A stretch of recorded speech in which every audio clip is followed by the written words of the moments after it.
Good day, Algebra 2. Today we are going to begin our new lesson with cubes and cubic roots and functions. So first we begin with the review. In our warm-up on the top, we're asked to list the perfect squares. If you don't remember, a perfect square is when you take a whole number integer and multiply it times itself. So for example, 1 times 1 is 1, 2 times 2 is 4, 3 times 3 is 9, 4 times 4 is 16. And in other words, they're the perfect squares. 5 squared is 25, 6 squared is 36, 7 squared is 49, 8 squared is 64, and 9 squared is 81, 10 squared is 100. Whoops, this thing keeps moving. 64, what's next? 81, and then 100. And then it goes on. Any number you can multiply times itself is a perfect square. A perfect cube is a number times itself and then times itself again. So like 1 times 1 times 1 is 1, 2 to the third power is 8, 3 to the third power is 27, 4 to the third power is 64, 5 to the third power is 125, 6 to the third power is 216, 7 to the third power is 343, 8 to the third power is 512, and then any number after that times itself again would be the perfect cube. A perfect fourth, we don't use this too often, but it's mathematically a possible thing. You take any number, whole integer, and multiply it times itself. It's like 1 times 1 times 1 times 1 is 1. 2 to the fourth power would be 16. 3 to the fourth power would be 81. 4 to the fourth power would be 256. 5 to the fourth power would be 625. 6 to the fourth power would be 1296. 7 to the fourth power would be 2401. And then the list would go on after that. Any number times itself again, and then times itself a fourth time. Now, those are just how you find perfect squares, cubes, fourths, you can go on fifths, sixths, whatever, but squares and cubes are where we're going to focus most of our attention. Now, let's go to break down the parts of a radical. The nth root, the root of a number, a, can be written as a radical expression. So we're going to know how to rewrite types of roots, not just square roots, but cube roots also. So the number outside the little radical sign, this is called the index. That tells you the root you want. What number times itself, the number of times the number is being multiplied times itself to give you what's inside the little house.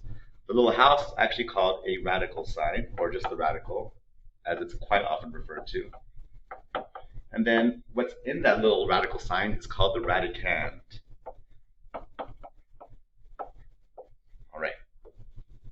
If there is no index, it is assumed that we have a square root, or in other words, we're looking for n equals 2. 1 second. Just trying to make something happen here. Give me 1 second. Figure out how my recording kind of got messed up. There we go. Sorry, my recording window is kind of shifting on me because I'm using the smart board here in the building and it sucks. At least mine does. All right, moving on. So now let's practice how we're going to use all this, what all this means. We are asked to give the number of roots. So give all possible roots to the radicals below. That means what numbers, for this first one, for 16, we have the square root because there is no number on the outside. So what that means is what number times itself gives you the 16 inside the house. Or what numbers, because it's asking us for all possible roots. So how can we get a 16? What times itself? We can say 4 times 4 is 16. But so is negative 4 times negative 4, because a negative times a negative is a positive. So we have two roots. We have positive 4 times positive 4, which is 16, and negative 4 times negative 4, which is also positive 16. And we want the number that's inside the radical sign. All right, now we have our next example, 121. Now, since there's no number outside in the index, we assume that it's talking about a square root. So what number times itself will give us a 121? Well, that would be positive and the negative version of 11. So every positive square root has two answers, a positive version and a negative version. What two numbers gives me, or what number times itself, excuse me, gives me 289? Well, that would be plus and minus 17. Now, let's say you have a fraction in the radical symbol. How would you handle that? Well, if you have a fraction in the radical symbol, you're going to have a fraction answer. And all you do is take the square root of the top and the bottom. So what's the square root of 4? Well, that would be 2. What's the square root of 25? That would be 5. And there's a positive version of it and a negative version. So positive 2/5 times positive 2/5 will give you 4/25, and negative 2/5 times negative 2/5 will give you the 4/25 also. Now let's play with cube roots. What number times itself and then times itself again would give you an 8? In this case, when you have an odd index like 3, you're only going to have one kind of answer, because if you have a positive times another positive, you get a positive answer. But let's say you had a negative. A negative times a negative would give you a positive answer, but that positive answer times another negative would give you a negative answer. And if you see, what we have in the little radical symbol is a positive 8. So we're going to have a positive answer. So when you have a cube root, whatever sign you have inside the radical symbol is the sign your answer is going to take. So the cube root of 8, it's a positive 8, so we're going to have a positive answer. What times what? What number times itself again will give you an 8? That would be positive 2. How about for 343? Well, the number itself is positive, so we're going to have a positive answer. What number times itself again would give you a 343? That would be positive 7. Now, I happen to have experience with these numbers, so I know these ones, but it's going to take you a while, and you're probably going to have to either cube root using a calculator, or maybe even get a times table chart so you can quick reference these numbers.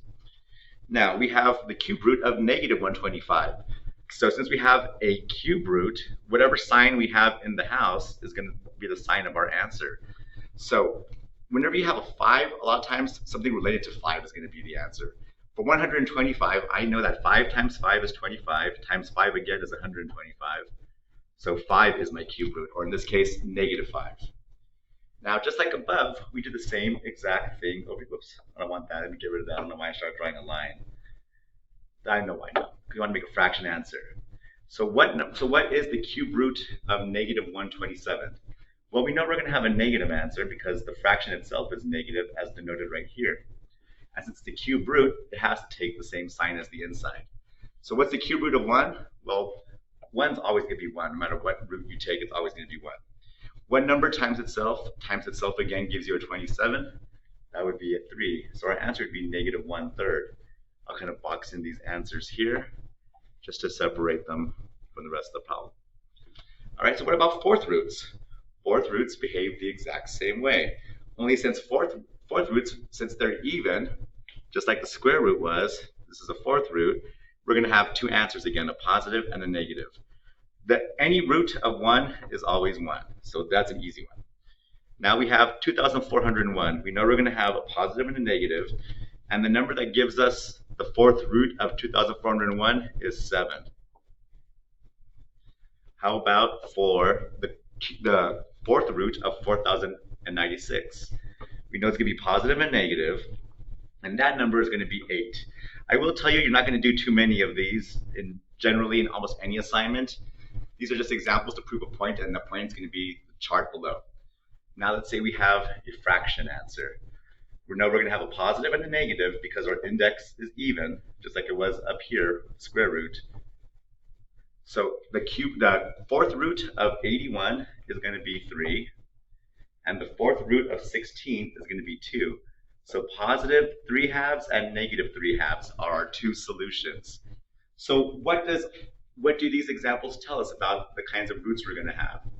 Well, if we have an even index, like a square root or a fourth root, whoops, my screen keeps moving when I write too fast. A square root or fourth root, our radicand is positive. That means the number inside the house. If it's positive, that means we're going to have real roots. That means like actual numbers. And we would have at least 2. Well, we will have 2 roots. We will have a positive root and a negative root. That's what this terminology means. Now, what if our index is odd? Like, for example, the cube root of something. And if what's inside the house is also positive, in that case, we're still going to have a real answer, not a complex number with I, which is possible in some cases. And we would only have one answer. And it's going to be, in this case, positive. Because remember, when we have an odd number index on the outside, whatever sign is inside is the sign of our answer. Now let's say we have an odd index, like the cube root again, but of a negative number. So the cube root of negative whatever. Well, we would still have a actual real number answer, and we'd still only have one, but instead of it being positive, it would be a negative answer. Now let's say you have an even root, so like something like the square root of a negative number, let's say -5. We did this already. The square root of a negative number is always going to give us an imaginary number, one of those things with the letter I that we did that you guys love so much. And we would have two of them still too. We'd have 2 plus something I and minus. So we would have two roots, a positive and a negative. We're not going to have too many of those either, so don't panic if you don't remember totally everything about complex numbers. But that was the reason why we studied them, because they do come back in some way, shape, or form. Now we're going to simplify radicals. If a radical has more than one root, the radical sign indicates only the principal or the positive root. So sometimes you can have more than one answer, but generally we're going to go by whatever the sign tells us, and usually we want the positive answer most of the time. Now here's how you break down these more complex ones. 117 is not a perfect square, so there is no perfect square of 117. What you need to do is figure out what two perfect squares, and you can use that list you have at the very top of your chart, the one that we made in the very, very beginning up here. Where is it? The very top, right here. Figure out which one of these perfect squares, which is the biggest perfect square you can find, that is a multiple of 117. So I can break 117 up into a perfect square. I can say the square root of 9, that's a perfect square, times 13. 13 is not perfect, which is fine. 9 times 13 gives me 117. Why did I choose 9? Because square root of 9 is a perfect square. I can get a 3 out of that. However, this square root of 13 does not break down any further. It just comes down as the square root of 13. So the answer to what's the square root of 117? It's 3 times the square root of 13. So what's going to make this assignment complicated is if you can't find the largest perfect square or the largest perfect cube root of the number to fit inside each of these radicands, the number in the little house. Let's try this again. Let's say we have multiplication. Here we have 4 times the square root of 320. So I'm going to go ahead and separate the 4 for now. I'll put it on the outside. Let's break up the 320. The biggest perfect square that I know goes into 320, and I did my work in advance, so that's how I know these so fast, is going to be 64. What number times 64 will give me a 320? Well, that would be a 5. 64 times 5 gives me 320. Now, I'm going to bring down the 4. We're not touching it yet. Do I know the square root of 64? Yes, it's positive 8. Do I know the square root of 5? No, it's just the square root of 5. I can't combine these terms though. I can do 8 times 4, and 8 times 4 is 32, times whatever is left over, which is the square root of 5. That's some random decimal number. And there we go. Let's practice this some more now with a cube root. So let me move my page up a little bit. 2 times the cube root of 48. So I have 2 times, I'll separate it, the cube root of 48. So now I have to find from my list on the top the biggest number, the biggest cubed number times itself again, that goes into 48. I'll leave the 2 separated for now.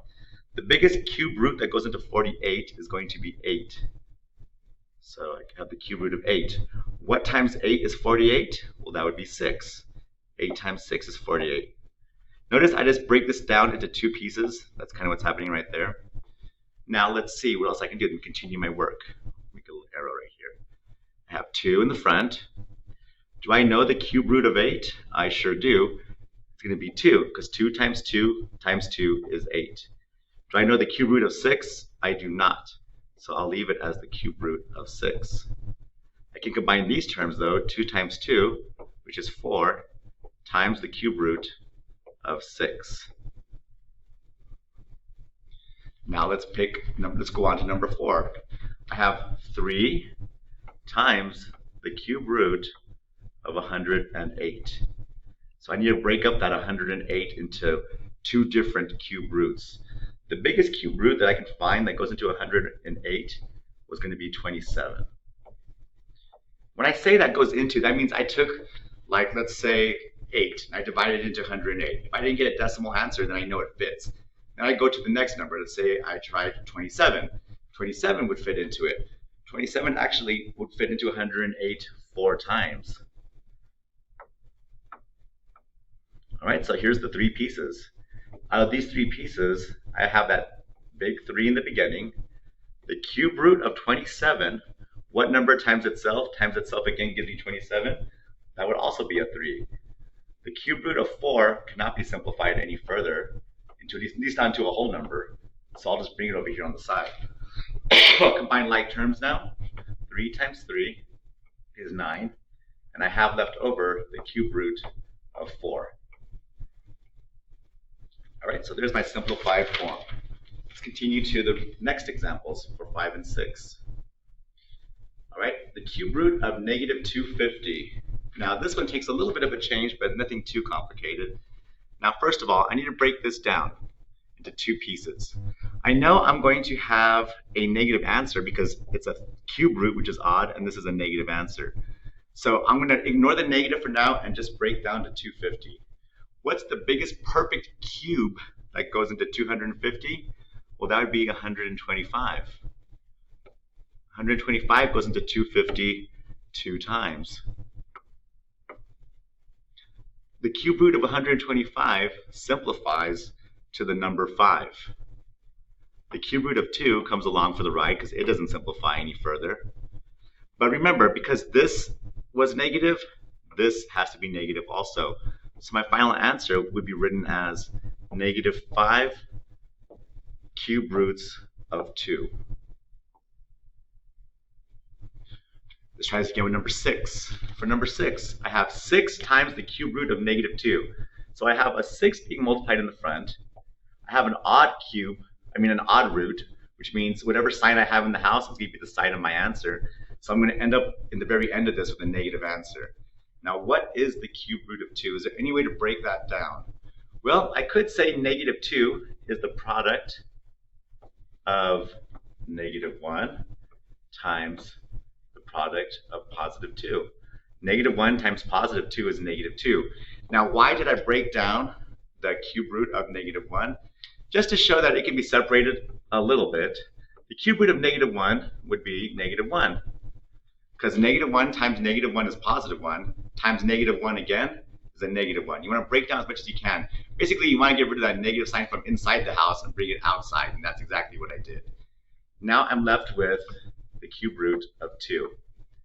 I can combine these terms. 6 times negative 1 is negative 6. There's my negative answer, with the cube root of 2 just attached along for the ride. Now let's try number 7. Number 7, I have a 4th root, which means I'm going to have, typically you can have a positive and a negative answer, but we're only going to deal with the positive answer because in our, like we said above, right above, before we started these, it says typically we want the positive root only. So unless we're told otherwise, just look for the positive root. So for number 7, I have 3 times the 4th root of 162. What's the biggest number, the biggest 4th root number that goes into 162? And that would be 81. Like I said, you're not going to deal with too many of these on any exams, so don't panic too much about 4th roots, but know your cubes and your squares for sure. So I have the 4th root of 81 times the 4th root of 2, because 81 times 2 is 162. The 3 comes down. The 4th root of 81, which I did have on that list, is a 3. And then the 4th root of 2 is just the 4th root of 2. I can combine these terms. 3 times 3 is 9. So my answer is going to be 9 times the 4th root of 2. Make my 4 a little better there. There we go. And you can't go any further. Number 8, same exact type of thing. I have a 5 in the front. I need to break down that 2592. I can break it down to the 4th root of 1296 times the 4th root of 2. 1296 times 2 is 2592. 5 times the 4th root of 1296 is 6. The fourth root of positive 2 is just the fourth root of positive 2. It does not turn into a whole number. I can combine 5 times 6, and I get a 30 times the fourth root of 2. My bad, I'm trying to indicate that's my answer. Anissa, please. I apologize for the interruption there. They've been doing that all day with different students. Moving on. Now, radicals with variables. All right, so how do you know how to break things down? Especially if you have variables and not just numbers like we see in these next examples. Well, to do square roots, your exponent of your variable must be a multiple of 2. It means it must be divisible by 2. If it's a cube root, it must be a multiple of 3. And if it's a fourth root, it must be a multiple of 4. And let's explain exactly what that means. So let's look at number 9, move this up a little more so I can work on it a little better. So first thing we're going to do is we're going to take everything that's in the radicand, and we are going to see how much we can divide it by 2, at least the whole number first. So let's go ahead and break up the 32. We're going to break up the 32 the way we did before. What's the biggest perfect square that goes into 32? Well, that would be 16. What number times 16 gives you 32? Well, that would be a positive 2. So I already have 2 pieces here. Let's break up the x to the 4th. X to the 4th divided by 2, because this is the square root, would be x squared. So I have an x squared here. Oops, x like a y. Well, x squared times what will give me x to the 4th? Times another x squared. So we get an x squared over here. So I just broke it up into 2 pieces. And then now we have y to the 9th. I need to break up y to the 9th power. The best way to do that is to make this y to the 8th times a singular y to the 1st power. Y to the 8th times y to the 1st power will give you y to the 9th. You want to make these as even as possible when you get a chance. Now let's break down even more. So the square root of 16, which we can do, is the whole number 4. The square root of x squared, square roots and squares cancel out, so you're left with just the x. The square root of 8, excuse me, y to the 8th power square rooted means you take this 8, you divide it by 2, which is really the number that's out here, and you end up with y to the 4th power. And then we have all the leftover pieces over here. We have the square root. The square root of 2 is going to be, the square root of 2 is supposed to be x squared. I have something going on here with my problem that I didn't anticipate. Oh, my bad. Apparently, the x squared goes away when we square rooted it the first time. I have an issue with that, but I'll just trust my work for now. So we have 2 times y to the 1st. Oh, I see why, because y to the 4th square rooted the first time gave me x squared, and it was still in the house when I separated it. I don't know, I have a question about number 9, so I'm going to probably come back to this one, but continue with my work.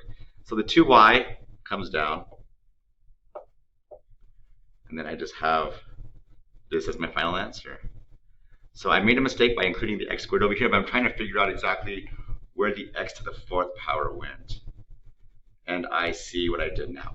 So I shouldn't have split it up here. This should still be a 4 right here. Actually, you can just erase it. For those of you who are actually paying attention. There we go. And let me draw it in a different color to show that it's a correction. Oops, 1 second. There. So let me explain now what my error was. So this x to the 4th just drops down in the first step. The only thing I had to break up was the coefficient of 32.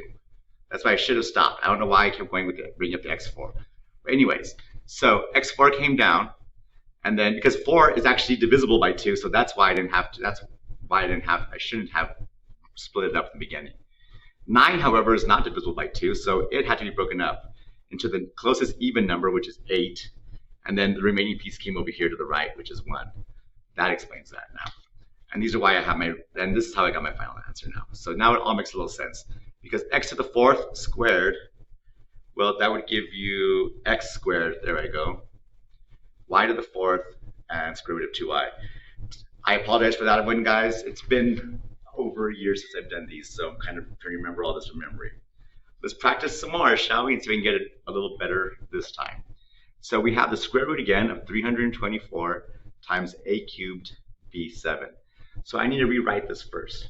Now the square root of 324, 324 is actually square rootable, I guess you want to use that phrase, so that can stay just like that. However, a to the third power is not divisible by 2.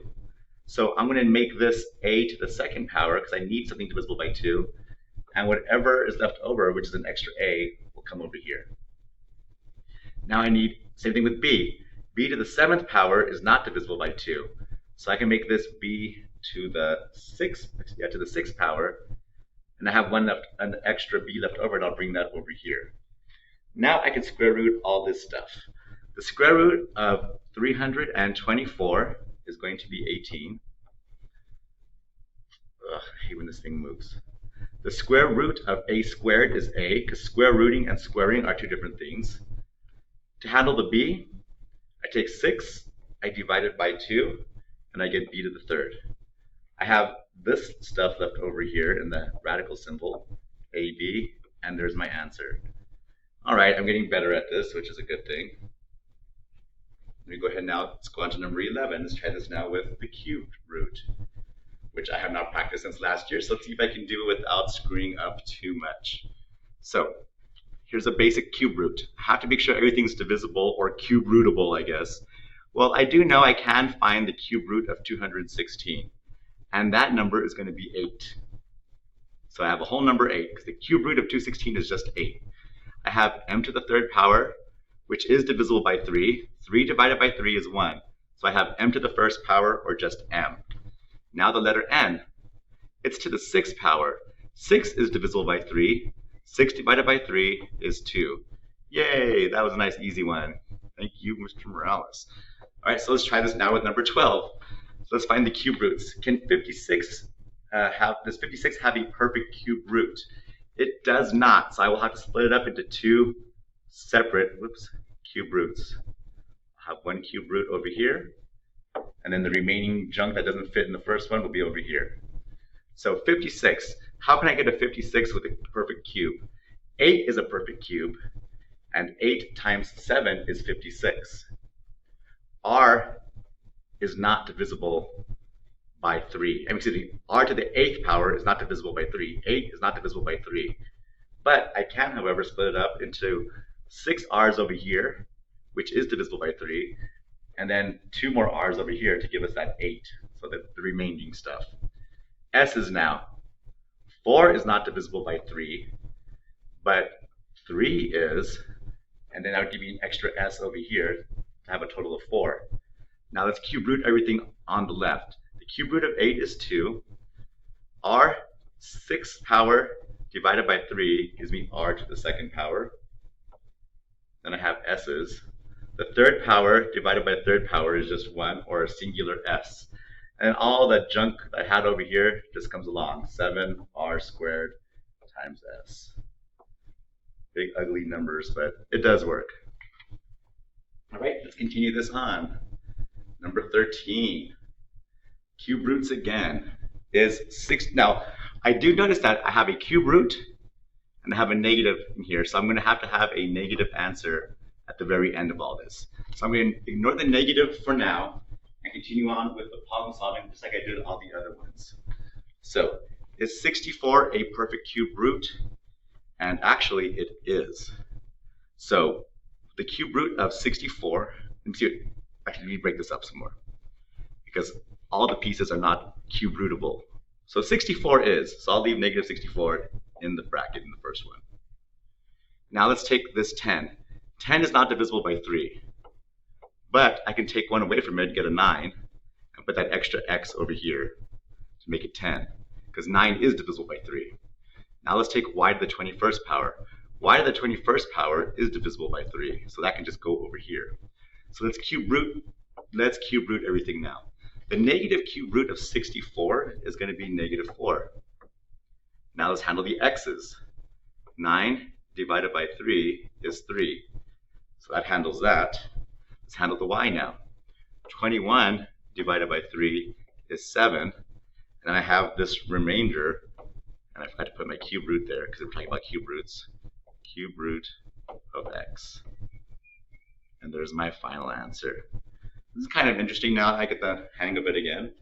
Let's try number 14. Is the cube root of 81 a perfect cube root? Or in this case, negative 81, because it's going to be a negative answer. And it is not. So I'm going to have two cube root pieces. All the pretty stuff that breaks down will be in the front one. All the remainders will go in the second one. So let's break up 81. I can break up 81 into negative 27 times 3. Oops, I had to put the dot there. Let's get rid of that. It's not times 3. I mean, it's not a decimal number. Now let's look at the letter P. The letter P squared is not divisible by 3, and we can't break it down into a number that's divisible by 3. So P squared, since I can't do anything with it, is going to go in the remainder pile over here. Sorry, letter P. Letter Q, though, can be divided, or is divisible by 3, so it'll go in the first grouping over here. So let's cube root everything. The negative cube root of 27 is negative 3. 12 divided by 3 gives me q to the 4th power. Then I have all the remainder crap over here. Pardon my French. 3p squared. Here we go. Moving on. Almost done, guys. And then it's your turn to do all this fun stuff. The 4th root now, and I'm not that good with 4th roots because I hardly ever use these ever, even in my professional career. The 4th root of W4B17.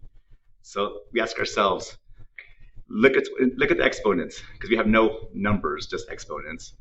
Is 4 divisible by 4? Yes. Is 17 divisible by 4? No. So we're going to have to make two separate pieces of 4th roots. All right, we know W4 is divisible by 4. V to the 17th is not, but V to the 16th is. Now we can put that extra V over here with the remaining stuff. So now let's 4th root this. W to the 4th power, 4th rooted, cancels out, and we're just left with W. V, 16 divided by 4, is going to be 4. So we have W, V to the 4th power times the remaining stuff over here, because this stuff on the right side cannot be broken down any further. It's our remainders. Think of it like that. All right, so let's try this again now. 48.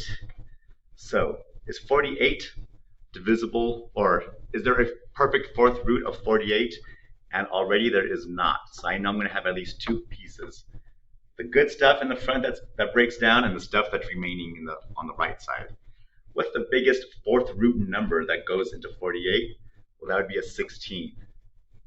So 16 times what is 48? 16 times 3. M to the 8th. 8 is divisible by 4, so m to the 8th could stay over in the first house. N to the 3rd power, 3 is not divisible by 4, and it can't break down into another multiple of 4. So n to the 3rd will go over here in our don't bother me side. Now what's the 4th root of 16? Well, that would be a 2. How about the letter M? 8 divided by 4 is also 2, so I have a squared times all my remaining stuff over here. 3 and to the 3rd, 4th root of all that stuff. All right, now let's go on to the very last two. Number 17. So let's break this down. Can 625 be 4th rootable? It sure can. Is 23 4th rootable? No. So I'm going to already have to make two separate pieces. The good stuff and the remaining stuff. So 625 is 4th rootable. C to the 23rd is not 4th rootable. 22 isn't either. 21 isn't either. But C to the 20th power is divisible by 4.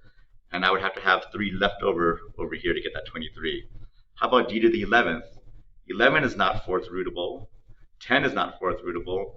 9 is not 4th rootable, but 8 is.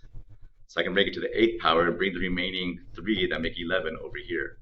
Now let's 4th root everything. The 4th root of 625 is 5. For the letter C, 20 divided by 4 is 5 to the 5th power. For the letter D, 8 divided by 4 is 2, so it makes it D squared, times all the remaining leftover stuff for the 4th root of C cubed, D cubed. And there's my answer there. And finally, number 18, the fourth root of y plus 3 to the 8th power. So this looks really complicated, and your first step might be, oh my god, I have to go y plus 3 times y plus 3 times y plus 3 8 times to get the big, huge, long factor. Actually, it's a lot easier than that. Think of this as just any random number to the 8th power. Is 8 divisible by 4? It sure is. So I'm only going to have one answer piece. The thing we're talking about, which is y plus 3. What's 8 divided by 4? Well, let's go ahead and do that. 8 divided by 4 is going to give us a 2. So I rewrote the problem again like a fool, which I didn't really need to. 8 divided by 4 is 2. So my answer is going to just be y plus 3 to the 2nd power. This can be multiplied out. Y plus 3 times y plus 3 to get the full answer now that we simplified it. And that's going to give us y squared plus 6y plus 9 if you do distributive property and simplify your like terms. All right, so that is your notes. Let's look at your assignment now. So your assignment is going to be more of the same stuff. The first 4 problems, give me all the positive and negative answers if it has both. Remember, some of these only have positive, some only have negative, and some have both. For 5 through 19, I'm going to split up your work. So let's see who's paying attention. If you are in my 5th period class, let me make a little note here for the video's sake. 5th period, oops, where's my pen? There it is. 5th period, you guys are going to do the odds. 5, 7, 9, 11, 13, 15, 17, and 19. Actually, I'm going to make everybody do 19. So 1, 2, 3, 4, 5, 6, 7. And then if you are in, let's change this up. If you are in my 9th period class, you're going to do the alternate ones. Evens mostly, 6, 8, 10, 12, 14, 16. It's 1, 2, 3, 4, 5, 6, 7. 1, 2, 3, 4, 5, 6, 7. And then everybody is going to do number 19, at least attempt it. Give me your best answer for that one. All right, so the work is cut in half. If you want to attempt the other ones, go for it, but you'll only be graded on the ones assigned to your class. If you guys have any questions, feel free to let me know and ask me for some assistance. Best of luck and have a good day.